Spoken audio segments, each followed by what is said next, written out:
कभी कभी हमारी जुबान हमारी किस्मत से लड़ जाती है और तब शब्द नहीं, श्राप चलते हैं। एक ऐसा श्राप जो 3 पीढ़ियों तक पीछा करता है।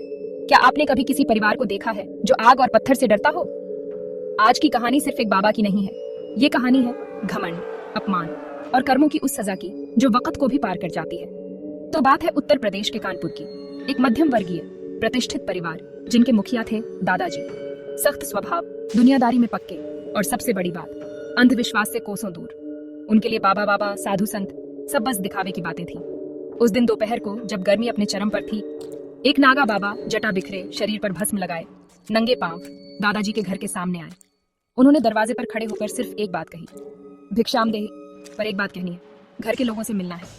पर दादाजी को यह सब बकवास लगा। उनकी आंखों में बाबा कोई भिखारी से ज्यादा नहीं लगे। दादाजी बोले, जा बाबा, कहीं और जा, मेरे पास तेरा टाइम नहीं है। और ये सब बाबा फाका मैं नहीं मानता। बाबा ने फिर भी विनम्रता नहीं छोड़ी। तू नहीं मानता, ठीक है, पर तूने मेरा अपमान किया है। मैं यहाँ से तब तक नहीं जाऊंगा जब तक तू मुझसे क्षमा नहीं मांगेगा। ये बात दादाजी को बहुत चुभी। गुस्से में उन्होंने जमीन से एक पत्थर उठाया और बोले, जा नहीं रहा है तू? अब बता, इससे भगाऊं क्या तुझे? बाबा ने आंखें बंद की, मुस्कुराए और बस इतना कहा, ठीक है, जा रहा हूं, पर ध्यान रखना, जिस पत्थर को उठाकर तूने मुझे डराया है वही पत्थर अब तेरे कुल का विनाश करेगा। ये श्राप है और ये समय नहीं भूलेगा। समय बीतता गया, दादाजी की उम्र ढलने लगी, पीढ़ियां बदली, पर जो नहीं बदला वो था अजीब घटनाओं का सिलसिला।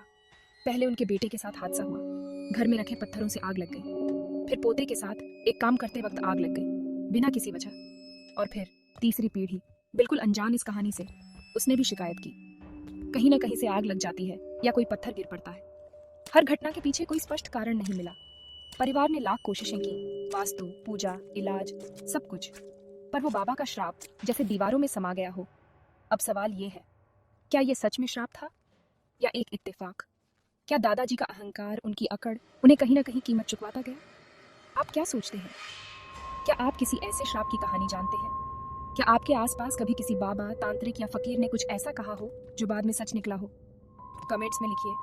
इस कहानी में न कोई चमत्कार दिखाया गया, न किसी धर्म का प्रचार है, पर एक बात साफ है, घमंड जब विनम्रता को कुचलता है तो परिणाम सिर्फ अहंकारी नहीं, पूरा परिवार भुगतता है। बाबा कोई भगवान नहीं थे, पर शायद वो समय के भेजे हुए दूत थे, और हम अक्सर ऐसे लोगों को पहचानने से चूक जाते हैं। कभी किसी को यूं ही मत ठुकराइए, क्योंकि आप नहीं जानते कि वो कौन है और उसकी जुबान में कितनी शक्ति है। और सबसे ज्यादा, कभी भी अपने क्रोध में ऐसे शब्द या कर्म मत कीजिए जो आपके आने वाली पीढ़ियों के लिए बोझ बन जाए। अगर आपको ये कहानी ने कुछ सोचने पर मजबूर किया तो इसे शेयर करिए, क्योंकि शायद ये किसी और की तीसरी पीढ़ी को बचा सके। वीडियो पसंद आए तो लाइक करें।